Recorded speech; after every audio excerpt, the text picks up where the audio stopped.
ಒಂದು ಕಡೆಗೆ ಈಗಷ್ಟೇ ನಾವು ಹೇಳ್ತಾ ಇದ್ದಾಗೆ ಮಾಕ್ ಡ್ರಿಲ್ ವಿಚಾರ ದೇಶದಾದ್ಯಂತ ಚರ್ಚೆಯಲ್ಲಿದೆ. ಇನ್ನೊಂದು ಕಡೆಗೆ ನರೇಂದ್ರ ಮೋದಿ ಅವರು ಮ್ಯಾರಥಾನ್ ಸಭೆಗಳನ್ನು ನಡೆಸ್ತಾ ಇದ್ದಾರೆ. ಪಹಲ್ಗಾಮ್ ದಾಳಿ ಬಳಿಕ ಸರಣಿ ಸಭೆ ಮುಂದುವರೆದಿದೆ. ನಿನ್ನೆ ಮತ್ತೆ NSA ರಾಷ್ಟ್ರೀಯ ಭದ್ರತಾ ಸಲಹೆಗಾರ ಅಜಿತ್ ದೋವಲ್ ಜೊತೆಗೆ ಮೀಟಿಂಗ್ ಅನ್ನು ನಡೆಸಿದ್ದಾರೆ.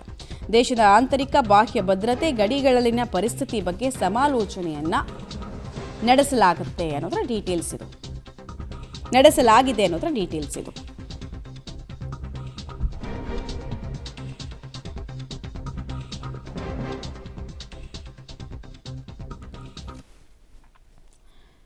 ಪ್ರಧಾನಿ ನರೇಂದ್ರ ಮೋದಿಯಿಂದ ಮ್ಯಾರಥಾನ್ ಸಭೆಗೆ ಸಂಬಂಧಪಟ್ಟಂತೆ ನಾವು ಮಾಹಿತಿ ಕೊಡ್ತಾ ಇದ್ವಿ ನಿಮಗೆ.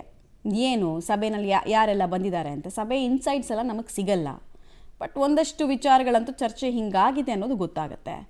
ಪ್ರಧಾನಿ ನರೇಂದ್ರ ಮೋದಿಯವರು ಈ ಹಿಂದೆ 3 ಸೇನೆಗಳ ಮುಖ್ಯಸ್ಥರು ಮತ್ತು CDS ಅನ್ನು ಭೇಟಿ ಆಗಿದ್ರು. ಪ್ರಧಾನಿ ಈ ಹಿಂದೆ ಅಂದರೆ ಒಂದೊಂದು ದಿನ ಒಬ್ಬರೊಬ್ಬರನ್ನ ಕರೆಸಿದ್ರು. ವಾಯುಸೇನೆಯಿಂದ ಮುಖ್ಯಸ್ಥರನ್ನು ಕರೆಸಿದ್ರು, ಆರ್ಮಿಯಿಂದ ಮುಖ್ಯಸ್ಥರನ್ನು ಕರೆಸಿದ್ರು, ನೇವಿಯ ಮುಖ್ಯಸ್ಥರನ್ನು ಕರೆದು ಮಾತಾಡಿದ್ರು. ಇದಾದ ಬಳಿಕ 3 ಸೇನೆಗಳ ಮುಖ್ಯಸ್ಥರನ್ನ ಪ್ರತ್ಯೇಕವಾಗಿ ಭೇಟಿ ಮಾಡಿದ್ದಾರೆ. ಈಗ NSA ಅಜಿತ್ ದೋವಲ್, ರಾಷ್ಟ್ರೀಯ ಭದ್ರತಾ ಸಲಹೆಗಾರ ಅಜಿತ್ ದೋವಲ್ ರಕ್ಷಣಾ ಕಾರ್ಯದರ್ಶಿಯನ್ನು ಭೇಟಿಯಾಗಿ ಒಂದು ಬ್ರೀಫಿಂಗನ್ನು ಪಡ್ಕೊಂಡಿದ್ದಾರೆ. ಸೊ ಭಾಳ ದೊಡ್ಡ ಲಾಂಗ್ ಟರ್ಮ್ ಆ್ಯಕ್ಷನನ್ನು ತೆಗೆದುಕೊಳ್ಳೋಕೆ ಭಾರತ ಅಣಿ ಆಗ್ತಿದೆ ಅನ್ನೋದಕ್ಕೆ ಇದೆಲ್ಲವೂ ಉದಾಹರಣೆ. ಈ ಮೀಟಿಂಗ್ನಲ್ಲೆಲ್ಲ ತುಂಬ ಗೌಪ್ಯತೆಯನ್ನು ಕಾಯ್ದುಕೊಳ್ಳಲಾಗಿದೆ.